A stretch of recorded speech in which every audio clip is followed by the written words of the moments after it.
This is wrestling's greatest moments. Hey now, wrestling fans. Pro wrestling has had many monsters and mystery men, but contrary to popular opinion, colorful characters have been a part of wrestling dating all the way back to the 1800s. Sit back as wrestling's greatest moments looks at wrestling's original monsters and mystery men. But before we get started though, don't forget to subscribe to our channel and hit that notification bell so you don't miss a single video. And while fans may never know exactly when professional wrestling became a regularly worked business, there are numerous examples of worked matches from the 1800s onward. Likewise, pro wrestling promoters weren't afraid to add spectacle to wrestling bouts to sell tickets, something that'll become clear as we look at these various pioneers and revolutionaries from the squared circle. The Masked Man. While it's believed masked pro wrestlers date back to the 1840s, Le Homme Masque popularized the concept of a mystery man hiding behind a mask. The concept's popularity led to news traveling to America, intriguing fans, and showing how the novelty of an unknown competitor played to audiences. American newspapers run a story about a mysterious masked wrestler in Paris, France, who appears at the circuses clad in a silk cloak and velvet drawers and has thrown the best French wrestlers. In fact, the article states that none of the wrestlers could stand with him for even a few minutes. It has long been written that Professor Thibaut Bauer, a Frenchman, was the first masked wrestler who also appeared in France, though this is some 6 years earlier than previously believed. It's unclear if this 1867 masked wrestler was Bauer, or if it may have inspired Bauer. Whether Bauer played the masked man is a mystery. Indeed, given the general lack of historical records on wrestling from the 1800s, well, that's no surprise. What is known is that the manager at the Le Pelletier Arena created a new wrestler to fire up weak ticket sales. In his book, The Kings of Wrestling, Debonnet describes what fans witnessed. This mysterious athlete betook himself to the arena in an elegant open carriage. When he entered, accompanied by his servant who followed him a few paces behind, he created a fantastic impression on the audience. He was clothed in a jersey that covered him from neck to toe, and his head was concealed in a sort of sack of black silk with holes for his eyes. Finally, he was gloved.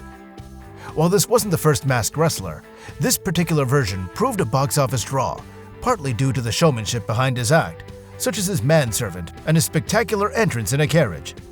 Like anything in wrestling, or entertainment in general, the masked man's success led to various imitators. Evan Strangler Lewis.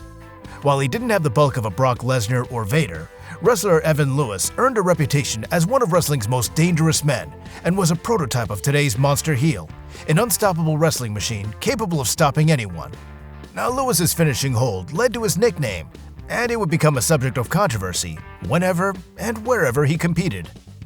Lewis was known for his powerful submission hold, the strangle hold. However, just what was the hold? Author Ken Zimmerman Jr., who has written much about wrestling's early years, describes how Lewis used a front-face lock, known as a guillotine choke in Brazilian Jiu-Jitsu and mixed martial arts, to strangle or choke his opponents. Now, Lewis could be brutal in the ring, as seen by the two matches he fought against Sorakichi Matsuda. The first saw Lewis force Matsuda to submit to his stranglehold, only for Lewis to refuse to break the hold. Now, their rematch saw the stranglehold banned, but Lewis still did a number on Matsuda, either breaking the wrestler's ankle or causing significant ligament damage. Lewis never escaped the taint of these early matches with Sorakichi Matsuda. For the remainder of his career, fans, reporters, and even city officials leveled charges of barbarism, brutality, and cruelty at Lewis. Lewis's actions in the matches with Matsuda established him as a savage villain in the minds of both the wrestling press and the wrestling public. Lewis, like many of his peers, was not averse to working matches with prearranged outcomes, and distinguishing worked matches between actual matches has proved challenging for historians.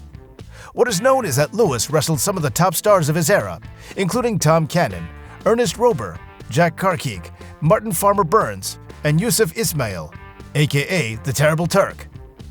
While Lewis triumphed over many opponents and could handle just about any challenger, he wasn't so successful against disease, which slowed his career several times, including bouts with the flu, pneumonia, and even tuberculosis. Lewis retired in 1899, fading from sight as he spent his remaining years on his farm. Evan Strangler Lewis died in 1919 after battling lung cancer. He was 59. Wrestler Robert Friedrich would pay tribute to Lewis by taking the wrestling name Ed Strangler Lewis. The Terrible Turk. There have been many wrestlers to take the nickname The Terrible Turk, but the original broke the mold. Although the Terrible Turk wasn't the first foreign menace wrestler, his box office success suggests promoters took the idea to new heights. Wrestling lore has it that wrestler Joseph Doublier sought out fresh talent to crush an opponent who had bested him. Doublier reportedly headed to Turkey, where he returned with 3 wrestlers, including Yusuf Ismail, aka the Terrible Turk. The Terrible Turk lived up to his nickname in the ring, steamrolling over opponents. In 1937, wrestler George Botner described battling the Terrible Turk. He, the Turk, was a modern Hercules, and he knew how to apply his punishing strength, as he was as quick as a jungle cat and master of all holds. Now, controversy followed the Terrible Turk wherever he went. On March 28, 1898, he battled World Greco-Roman Heavyweight Champion Ernest Rober at the 2nd Madison Square Garden. Now, the match ended in controversy and chaos after Yusuf pushed Rober out of the ring, sending him crashing to the floor and knocking him out. Rober was out cold, with some fans believing the Terrible Turk had ended Rober's life. Now, Yusuf was disqualified, and naturally, a rematch was booked. The Terrible Turk later faced Evan Strangler Lewis, dropping the match to Strangler due to his use of the stranglehold, which was barred for the match.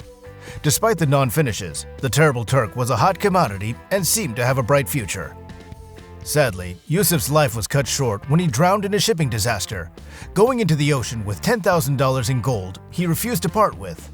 Now, Yusuf was a good swimmer. He could have survived for some time as he waited and clung to an illusory piece of wood, which alas, too often only prolongs the agony of shipwreck. But the 50,000 gold francs weighed heavily in his belt. They had to be sacrificed. Yusuf clenched his hands on his fortune, and implacable death clutched with its gnarled fingers the formidable throat of the Colossus. While the circumstances behind Yusuf's demise may be part of wrestling's love for tall tales, the Terrible Turk left his mark on the industry, becoming one of its first monsters. Man Mountain Dean. Man Mountain Dean, aka Frank Levitt, was ahead of his time in many respects.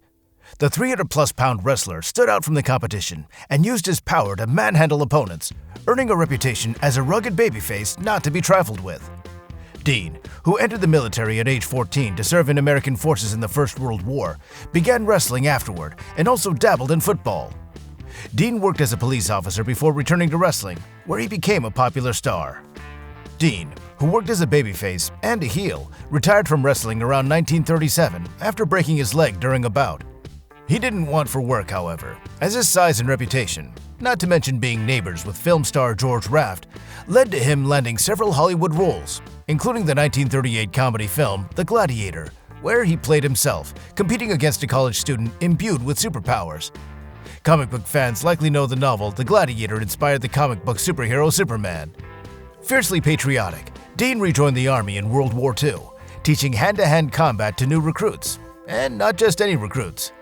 Recognizing that anyone who knew the enemy's language and culture could be a useful asset, the Army established a new secret military intelligence installation in bucolic Camp Ritchie, Maryland, where the largest subset of its 11,000 thick-accented recruits were German-born Jews who'd fled to the U.S. to escape Hitler. As Wertheim writes, Dean was too old for active duty, but he proved far more useful in training the recruits at Camp Ritchie. After the war, Man Mountain returned to farming, eventually passing away in 1953. Now, as often happens in wrestling, other competitors would take the Man Mountain name, with at least one purporting to be Man Mountain Dean Jr. The French Angel. Speaking of imitators, the wrestler The French Angel, aka Maurice T.A., would have no shortage of competitors. But first, let's look at what made him so unforgettable. Born in Russia on October 23, 1903, Maurice was stricken with acromegaly, the same pituitary gland disorder that would affect Andre the Giant. But unlike Andre, Maurice wasn't tall, believed to be around 5'7". But the disease caused the bones in his hands, feet, and head to grow, leading to an unusual look that really set him apart.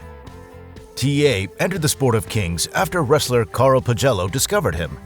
T.A. trained and eventually came to the United States, working for Boston promoter Paul Bowser and wrestling as the French Angel. Bowser saw T.A.'s potential and pushed him hard, transforming him into a top draw by capitalizing on his offsetting looks and his ability to work entertaining matches. Commonly billed on unflattering names such as the world's ugliest man, T.A. was nonplussed. The French Angel T.A. was a proven box office draw, and this led to championship success in Paul Bowser's AWA, the American Wrestling Association, not to be confused with Vern Gagne's later AWA. TA went on to win the AWA World Heavyweight Championship, and while some critics felt he was a gimmick wrestler who tarnished the sport's already questionable reputation, Bowser was undeterred. The French Angel captured the heavyweight title from Steve Casey on May 13, 1940, holding the title for 2 years. And in that time, he conquered the likes of Bobby Manigault, Frank Sexton, Gus Sonnenberg, Ed Strangler Lewis, and many others who were considered the best in the business. The French Angel was more than a wrestling curiosity, although that didn't stop Life magazine from putting him on its cover. He was a proven draw whose success launched numerous knockoffs, including the Swedish Angel, the Super Swedish Angel, the Russian Angel, and several others. The French Angel continued wrestling until 1954, but health problems slowed him down. TA had been bedridden for several months with a kidney disorder and spent 3 weeks in a Chicago hospital that summer with a respiratory ailment. Maurice TA passed away on September 4, 1954, at age 50. Wild Bull Curry. Not long before the Sheik and Abdullah the Butcher, Bull Curry, aka Fred Curry Sr., terrified fans as he dismantled opponents, using any means necessary to not only defeat, but to destroy opponents. His violent matches and use of foreign objects, brass knuckles being a favorite implement of destruction, made him a hated figure among fans and a pioneer of hardcore wrestling. But before his infamy in the ring, Curry worked in carnivals, taking on anyone foolish enough to try and beat him. As for his nickname, wrestling lore has it that Curry was working as a police officer in Hartford, Connecticut, when a wild steer broke loose and started running down Main Street. The bull wrestled it down after grabbing it by the horns. Next day headlines in the Hartford Courant read, "Wild Bull Tames Runaway Steer." The name stuck with him from then on out. Wrestling's Wild Bull began wrestling in 1932, continuing until he retired in 1979. His ability to rile crowds led to many legendary brawls as fans tried to injure him, only to end up on the receiving end of a Wild Bull beatdown. On one occasion, a fan allegedly hit Curry with an iron pipe, only for the violent wrestler to chase him up into the stands and exact revenge. Bull Curry was truly an innovator, with Griffin Peltier arguing. Curry is recognized as the originator of hardcore wrestling and first started working the style in the 1940s. Early Bull bouts in Detroit involved him and his opponent walking and brawling in and out of the ring, with Bull often using folding chairs to hurt his foe. Of course, as has been the case in wrestling since this introduction of foreign objects, the face would reverse the attack and hit Bull with the gimmick to bloody him up and please the fans. Curry was quite the character, and he knew the value of spectacle in pro wrestling. According to the book, The Pro Wrestling Hall of Fame, The Heels, Bull had a trademark method for selling. Generations of wrestlers watched with wonder at one of Curry's signature moves, clutching his sensitive right ear when he was hurt. No matter where you hit him, he'd grab his right ear. It was amazing, said Nick Kozak, who fought him in Texas. Stomp his foot, he'd grab his ear. Hit him in the gut, he'd grab his ear. Curry also had the ideal look for a heel. Simply put, he looked like he stepped out of the pages of a rogues gallery and would easily have fit in with a popular Dick Tracy comic strip of that era. What he had going for him was his million-dollar face. He looked like the devil himself, said Emile Dupre, who fought Curry in the Canadian Maritimes. He had eyebrows right across that were almost 2 inches thick. He had that tough-looking body. However, Bull's violent ways led to the introduction of the NWA Texas Brass Knuckles Championship, a title he held at least 26 times. Now, despite his evil ways, the fans eventually began cheering him. Wild Bull Curry faced many opponents, including Johnny Valentine, Bruno Sammartino, and The Sheik. Curry died in March 1985 at age 71. The Swedish Angel. The story of the Swedish Angel, aka Niels Philip Olofsson, is one of reinvention and gimmick infringement. The French Angel's wild success led to promoter Jack Pfeffer creating his own version.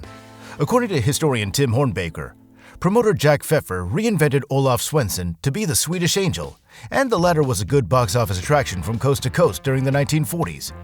Pfeffer was well known for creating his own version of wrestlers, including classic knockoffs such as Bummy Rogers and Hobo Brazil. Apparently, the Swedish Angel's success was too good for Pfeffer to ignore. He, the French Angel, provided the template for nearly a dozen wrestling angels, including at least one woman, most of whom were concoctions of promoter Jack Pfeffer, who never met a gimmick he was afraid to usurp. The Swedish Angel became a star in his own right, defeating Orville Brown for the MWA World Heavyweight Championship. The Swedish Angel later became a matchmaker in Utah and passed away in 1974 at age 67. As for some of the other Angel knockoffs, wrestler Tor Johnson carved out some fame as the Super Swedish Angel and is known for his work in many Hollywood films. Fans of cult director Ed Wood's films will recognize him from Wood classics, including Plan 9 from Outer Space and Bride of the Monster. Have you heard of any of these monsters and mystery men from wrestling's early era? Don't worry if we missed one of your favorites, because there are more to cover. Would you like to see in-depth profiles on any of them? Share your thoughts in the comments section and let us know if there are any videos you'd like wrestling's greatest moments to cover. In the meantime, subscribe to our channel, follow us on X and Instagram, and spread the good news about wrestling's greatest moments, the channel that celebrates the squared circle.